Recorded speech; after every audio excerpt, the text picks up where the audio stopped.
할렐루야, 할렐루야. 1월 26일 금요 새벽 예배에 주님의 전으로 나오신 모든 성도님들을 예수님 이름으로 환영하고 또 축복합니다. 저희들이 항상 말씀과 기도로 영적으로 깨어 있어서 내가 원하는 대로가 아닌 주님이 원하시고 주님이 뜻하시는 대로 순종하고 섬기는 삶을 살아가는 저희들 모두가 되기를 소망합니다. 우리 시간 주님이 말씀하시면 내가 나아가고 주님이 뜻하신 그곳에 내가 있기를 간절히 원하는 마음으로 함께 찬양하며 나갑시다.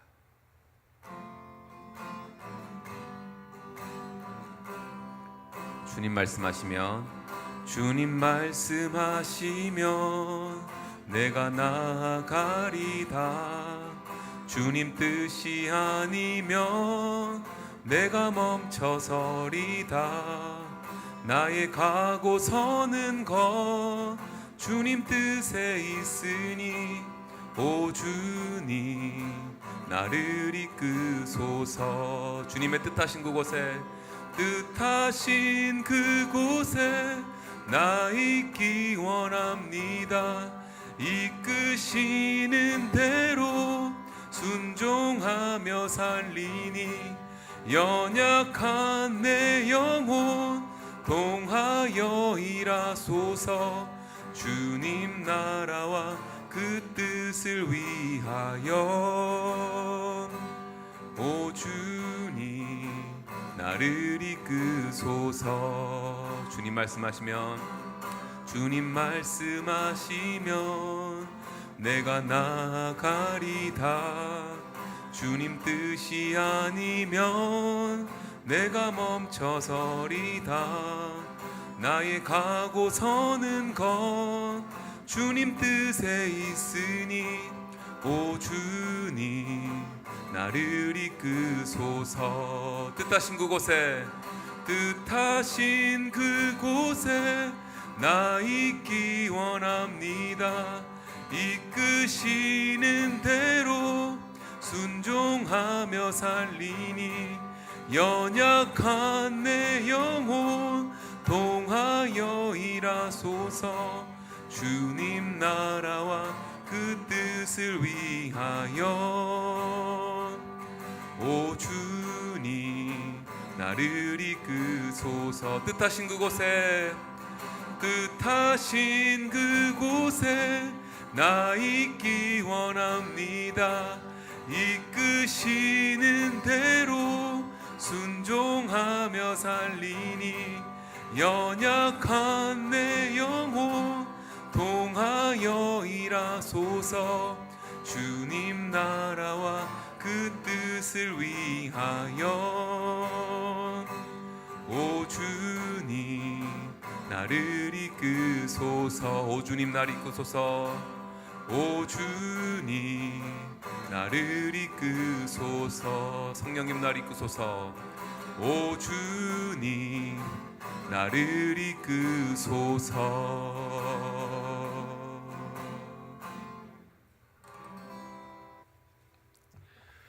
고맙고 자비로우신 하나님, 오늘도 믿음을 가지고 한빛 성도들이 영상으로 대면으로 주님 앞에 기도함으로 찬송함으로 나아갑니다. 이 예배를 먼저 받으시고 영과 진리로 예배하는 삶을 살아낼 때에 하나님의 은혜가 충만해지기를 원합니다. 우리의 힘과 능으로 하는 것이 아니라 여호와의 힘과 능으로 감당하는 줄로 믿습니다. 오늘의 삶도 주님 앞에 예배로 나아가오니 받으시고 하나님의 인도함만을 받기를 원합니다. 여러 가지 소원들이 있습니다. 그 마음 가운데 아래는 모든 기도하는 간구하는 것들이 근심 걱정 쌓이는 것이 아니라 오히려 하나님을 깊이 만나고 하나님의 위로와 사랑을 경험하는 귀한 은혜가 있게 하여 주옵소서. 날마다 주어진 삶이 하나님 앞에 드리는 제단이 되게 하시고 구원의 뿔을 잡고 기도할 때에 응답받는 기쁨으로만 채워지는 한빛 성도들 다 되게 하여 주옵소서. 무엇을 구하든지 하나님의 뜻과 영광을 선포할 수 있는 그러한 주님의 깊은 만남의 교제가 되게 하여 주옵소서. 오늘도 주의 말씀을 듣겠나이다. 그 말씀 가운데 하나님의 뜻을 분별하는 지혜를 얻게 하옵소서.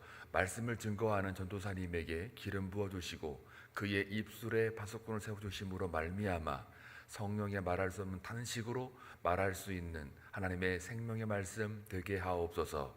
예수님의 이름으로 기도하옵나이다. 아멘.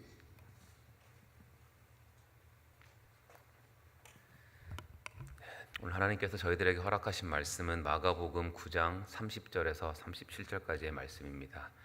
마가복음 9장 30절에서 37절까지의 말씀, 저희 함께 교독하며 나아갈 때 주님의 음성을 듣기를 원합니다. 그곳을 떠나 갈릴리 가운데로 지날새 예수께서 아무에게도 알리고자 아니하시니 이는 제자들을 가르치시며 또 인자가 사람들의 손에 넘겨져 죽임을 당하고 죽은 지 사흘 만에 살아나리라 하는 것을 말씀하셨기 때문이더라. 그러나 제자들은 이 말씀을 깨닫지 못하고 묻기도 두려워하더라. 가버나움에 이르러 집에 계실새 제자들에게 물으시되 너희가 길에서 서로 토론한 것이 무엇이냐 하시되 그들이 잠잠하니 이는 길에서 서로 누가 크냐 하고 쟁론하였음이라. 예수께서 앉으사 12 제자들을 불러서 이르시되 누구든지 첫째가 되고자 하면 무사람의 끝이 되며 무사람을 섬기는 자가 되어야 하리라 하시고 어린아이 하나를 데려다가 그들 가운데 세우시고 안으시며 제자들에게 이르시되, 다 같이 읽겠습니다. 누구든지 내 이름으로 이런 어린아이 하나를 영접하면 곧 나를 영접함이요 누구든지 나를 영접하면 나를 영접함이 아니요 나를 보내신 이를 영접함이니라. 아멘. 네, 오늘 본문은 예수님께서 제자들한테 이제 곧 자신이 예루살렘에 가서 죽을 것이고 3일 만에 다시 살아날 것을 알리시는 예수님의 두 번째 순환 예고입니다. 이 마가복음에서는 총 3번의 예수님의 순환 예고가 나오는데, 첫 번째가 이번 주 화요일에 묵상한 마가복음 8장에서 베드로가 주는 그리스도시요 살아계신 하나님의 아들입니다라고 고백했을 때, 그때 예수님께서 그 고백을 들으시고 첫 번째 순환 예고를 하십니다. 두 번째가 오늘 본문이고요. 세 번째가 이제 마가복음 10장 35절에 나와 있는데, 이 모든 예수님의 순환 예고를 보게 되면 그 패턴이 다 똑같은 걸 볼 수가 있습니다. 먼저 예수님이 자신의 순환을 예고하시고 그걸 깨닫지 못하는 제자들의 엉뚱한 이런 반응들이 나오고, 그 다음에 예수님께서 그들을 책망하시고 이제 마지막으로 제자들에게 참된 제자는 무엇인가, 그리고 하나님의 나라는 어떤 나라인지에 대해서 이렇게 교훈하시는 그런 패턴으로 되어 있습니다. 그래서 보시면 그 마가복음 8장에서 예수님이 첫 번째 순환 예고를 하셨을 때 베드로는 절대로 주님 그런 일이 일어나서는 안 됩니다라고 예수님의 길을 막는 그런 엉뚱한 반응을 보이면서 그 직전까지는 막 칭찬을 받다가 단번에 사탄아 물러가라라는 그런 책망을 듣게 되죠. 두 번째는 오늘 본문에서도 예수님이 죽을 거라고 예고를 하셨을 때 제자들은 누가 더 큰지에 대해서 그렇게 서로 쟁론하고 있었던 모습을 볼 수가 있습니다. 그리고 10장에서 나오는 세 번째 예고에서도 이번에는 요한과 야고보가 예수님을 찾아와서 우리 중에 한 사람은 주님의 우편에 한 사람은 주님의 좌편에 앉게 해달라는, 참 이런 믿음 없고 엉뚱한 그런 반응을 보이는 것을 다 기억하실 것입니다. 이렇게 예수님의 그 순환 예고에는 이런 패턴이 있다라는 것을 기억하시고, 이제 이 성령의 시대를 우리가 예수님의 제자로서 살아가는 저희들은 이제 성경을 통해서 예수님이 말씀하시는 그 모든 말씀들을 저희들이 잘 깨달을 수 있는 귀가 열리고 또 마음이 열리기를 간절히 원하는 마음으로 오늘 말씀 함께 살펴보겠습니다. 30절 한번 볼게요. 30절 보면 거기에 이제 그곳을 떠나 갈릴리 가운데로 지날새라고 하는데, 여기서 그곳은 이제 변화산에서 다들 내려와서 예수님이 말 못하게 하는 그 귀신을 어린아이로부터 쫓아내셨던 그 변화산이 있는 곳을 말합니다. 지도를 잠깐 보여주실래요? 지도를 아까 제가 준비를 했는데,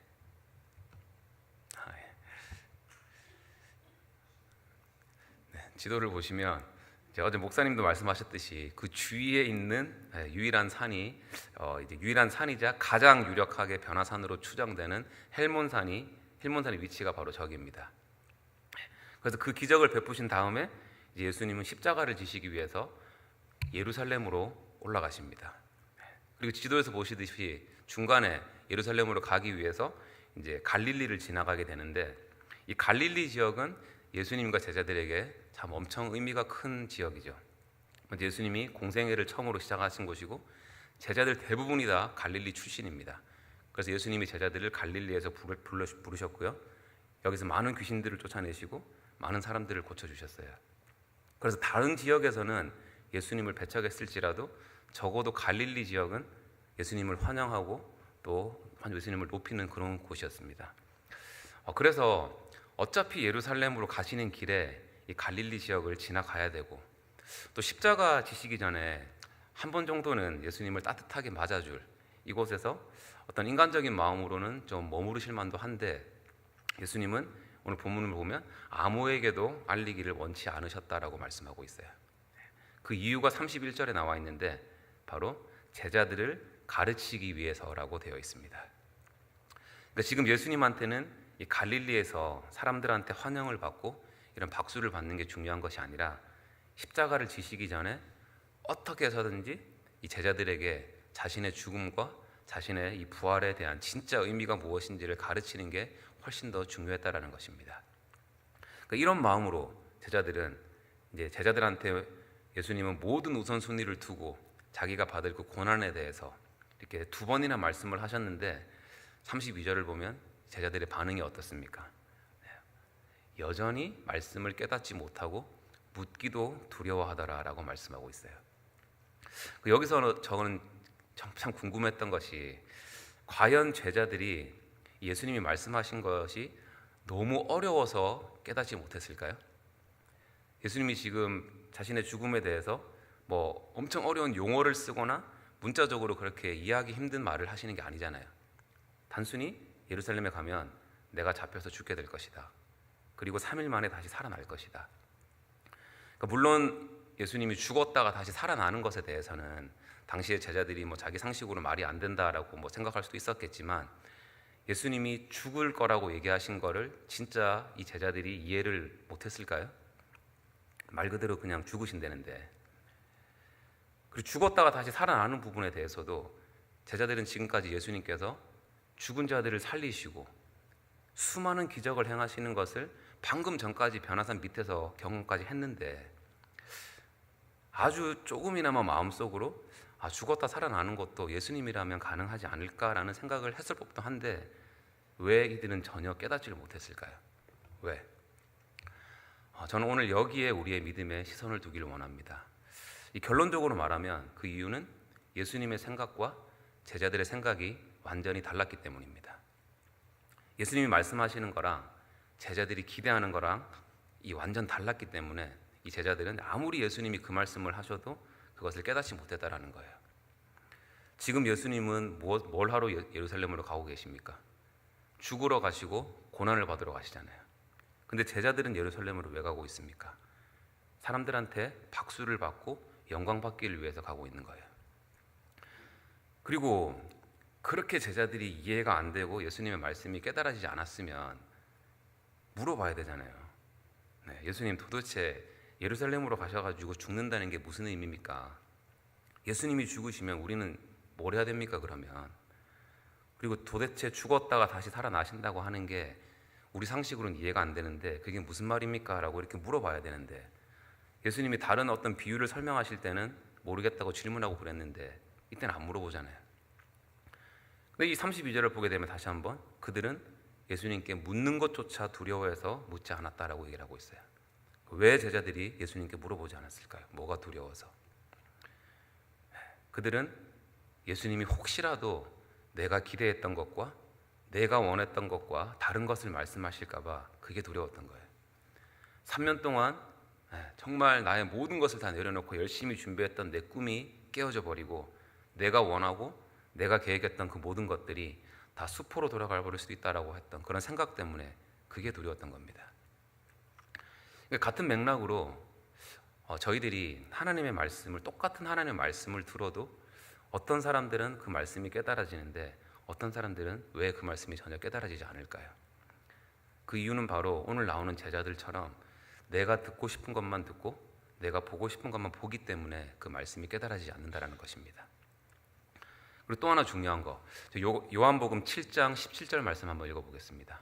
요한복음 7장 17절 말씀 다 같이 읽겠습니다. 시작. 사람이 하나님의 뜻을 행하려 하면 이 교훈이 하나님께로부터 왔는지 내가 스스로 말함인지 알리라. 아멘. 이게 무슨 말입니까? 너희들이 내 말을 행할 준비가 되어 있다면, 즉 내 말에 순종할 준비가 되어 있다면 내 말의 뜻이 무엇인지를 알게 될 것이다. 이걸 바꿔서 얘기하면 너희들이 내 말에 순종할 준비가 안 돼 있으면 그 말씀이 깨달아지지 않을 것이다 라는 그런 의미예요.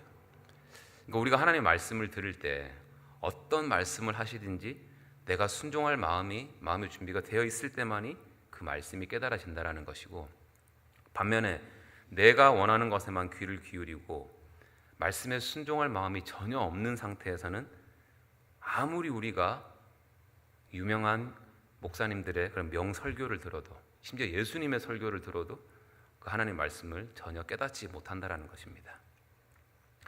저희들이 이 사실을 명심하고 오늘 예배를 드리는 저희들 모두는 주님의 말씀을 듣고 읽을 때 그 말씀이 깨달아지고 또 항상 아멘으로 하나님의 말씀에 전적으로 순종할 수 있는 그런 은혜가 있기를 소망합니다. 아멘. 자, 이제 이렇게 제자들이 하나님의 말씀을 깨닫지도 못하고 묻기도 두려워하는 그런 상황에서 33절과 34절을 보게 되면, 이제 가버나움에서, 갈릴리에 있는 위쪽에 있는 지역이죠. 가버나움에서 예수님이 제자들한테 너희들 여기까지 내려오는 그 길에서 뭘 했냐라고 이렇게 물어봅니다. 근데 제자들이 자기들도 처음에는 부끄러웠는지 좀 머뭇거리다가 결국에는 그 길에서 서로 누가 더 큰지에 대해서 쟁론했다, 격하게 토론했다라고 예수님께 말을 하게 됩니다. 여기서 길에서라는 중요한 표현이 두 번 나오는데, 길에서, 오늘 본문을 보면 지금 제자들과 예수님은 같은 길을 걸어가면서 예루살렘을 향해서 가고 있잖아요.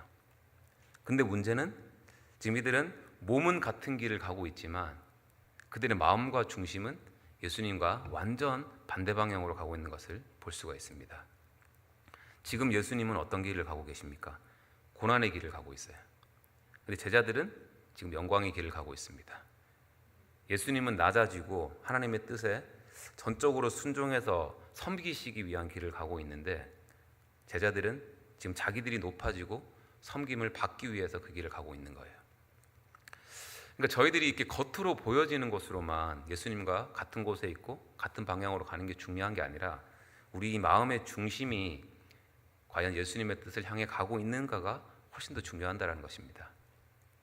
이 부부관계만 봐도 우리가 아무리 육체랑 몸이 같이 있다고 하더라도 서로 생각이 틀리고 마음이 틀리면 점점점 무관심해지게 되고 결국에는 헤어질 수도 있게 되는데, 그게 하나님과 우리와의 관계라고 생각을 해보세요. 난 진짜 열심히 주님이 말씀하신 대로 열심히 섬겼다라고 생각했는데 막상 천국 입구에 가서 예수님이 넌 도대체 누군데 내 말귀를 그렇게 못 알아듣냐, 진짜 너 내 말 안 듣더라, 그렇게 말씀하시면 이거 얼마나 정말 황당하고 팔짝 뛸노릇입니까 정말. 그러니까 이것처럼 우리의 몸과 우리의 생각은 예수님과 전혀 다른 방향으로 가고 있음에도 불구하고 우리가 단지 그냥 지금 교회에 다니고 있고 예배를 드리고 있고 봉사하고 있고 기도하고 있다라는 것 때문에 나는 지금 예수님과 같은 길을 잘 가고 있다라고 우리가 착각하고 있을 수도 있다라는 것입니다. 이게 진짜 위험한 거죠. 지금 제자들을 보세요. 예수님은 지금 죽음, 고난, 십자가의 길을 걷고 있는데 제자들도 역시 똑같은 길을 가고는 있지만 실제적으로는 정반대의 길을 가고 있는 지금 그 제자들의 그 모습. 그러니까 결국 예수님이 십자가에 못 박히실 때 그들은 다 무서워서 떠나버리잖아요. 그리고 어쩌면 이게 진짜 우리의 모습일 수도 있다는 것입니다. 우리도 겉으로 보기에는 예수님의 길을 쫓아가고 있고 예수님과 함께 이 섬김의 길을 함께 가고 있다라고 우리가 생각은 하고 있지만, 잘 한번 보세요. 우리 마음속에 어떤 마음들이 있는지. 여전히 사람들한테 대접받기를 원하고 섬김받기를 원하고 인정받기를 원하고 다른 사람들보다 내가 더 막 커지기를 원하는 그런 마음이 다들 있지 않습니까? 저도 오늘 말씀을 준비하면서 진짜 제 안에 그런 마음들이 많구나라는 걸 다시 한번 보게 됐어요. 막 찬양하고 나서 누가 나 칭찬 좀 안 해주나? 그런 마음들. 누가 어떤 일을 했을 때 이런 거 누가 좀 안 알아주나? 또 수요일 저녁에 MBTI 적성검사를 했는데 바로 딱 나오더라고요. 제가 인정받기를 좋아하는 타입이더라고요. 칭찬받기 좋아하는 타입이고.